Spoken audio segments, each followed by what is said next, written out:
Photos are a way we capture and cherish special memories, whether it's a special moment in time or a cool, funny photo whilst on holiday. Trying to get the perfect frame to keep and to show our friends and family so they can somewhat experience the moment too. Maybe it's something no one has seen before and you want to be the first to take a quick snap of it. All this is fun and the easiest way to keep a memorable moment of your life.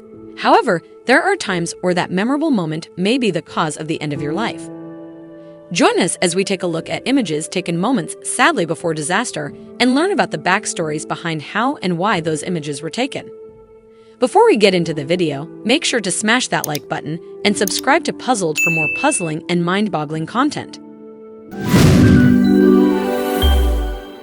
Falling from a plane. On February 22, 1970, an Australian teen named Keith Sapsford snuck onto the tarmac at Sydney Airport and hid inside a Tokyo-bound plane. It was the last decision he ever made. For 14-year-old Keith Sapsford, there was no choice but to run away from his Catholic residential school, which he disliked very much after just a couple of weeks. Taking matters into his own hands, the Australian teen had snuck onto the tarmac at Sydney Airport, where he climbed into an airplane's wheel compartment to hitch a ride to Japan. Unfortunately, this was the biggest mistake he could have made. His demised fate was foreshadowed by his own father as just months earlier. Charles Sapsford, his father, had warned his adventurous son about a young Spanish boy who died after hiding in a plane's undercarriage. But in February 1970, his child had tragically met a similar fate. Keith was confident that he'd be able to avoid the dangers of high-altitude exposure by taking refuge inside the airplane's wheel well. But he was unaware that the compartment would later reopen when the plane's wheels ultimately retracted. Shortly after the plane had taken off, he fell 200 feet to his inevitable death. John Gillespie, who was an amateur photographer at the time, was out testing his new camera lens and involuntarily caught Keith Sapsford's 200 feet plunge to his death. The last cloud. May 18, 1980 was an unfortunate and fateful day. Robert Landsberg was a freelance photographer who sadly died taking pictures of Mount St. Helens the day it had erupted. When the gigantic volcano went off, Robert Landsberg was very close, within 4 miles of the summit. He was there specifically to document the event and had been visiting the mountain since the month of April. In that time, Robert made many successful trips by often going the extra mile and climbing to various vantage points.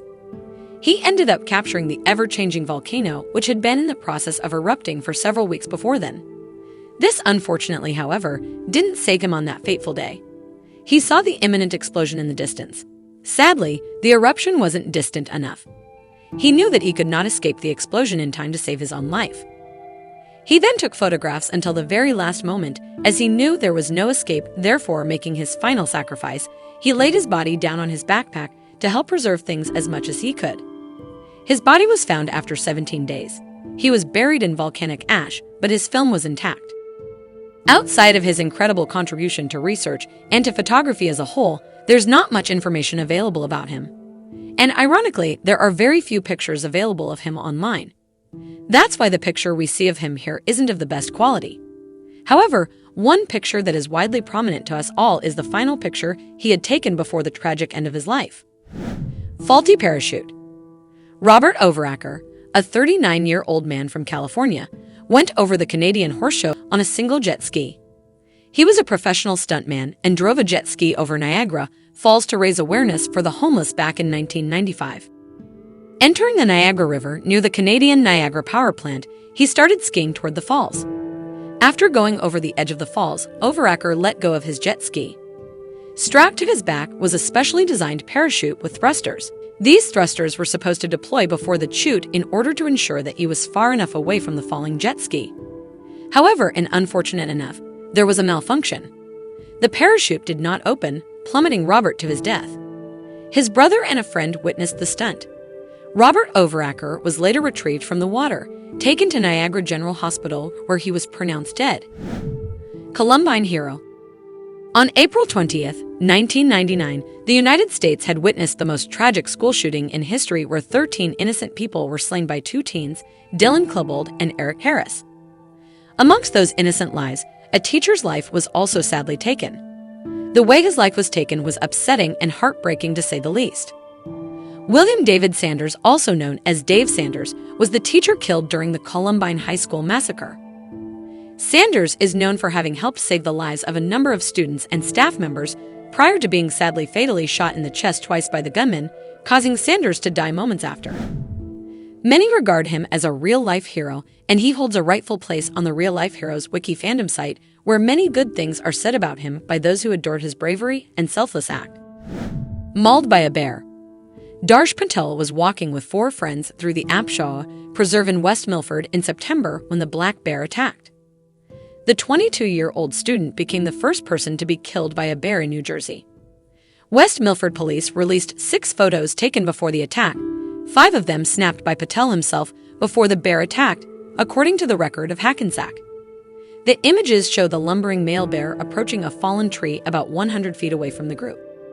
The bear appears to get closer in the 5 photos taken by the students, including this one. The police report said that the young hikers attracted the bear's attention by taking the nature shots, according to the record. They stopped and took photographs of the bear with their cell phones, and the bear began walking towards them, the police report said. After snapping the shots, the 4 men tried to walk away, but the bear started to follow them and came within 15 feet of the group. That's when they split up and ran away in separate directions, they told police. 4 of them later regrouped, but had noticed that Pavel was missing, which led them to call police.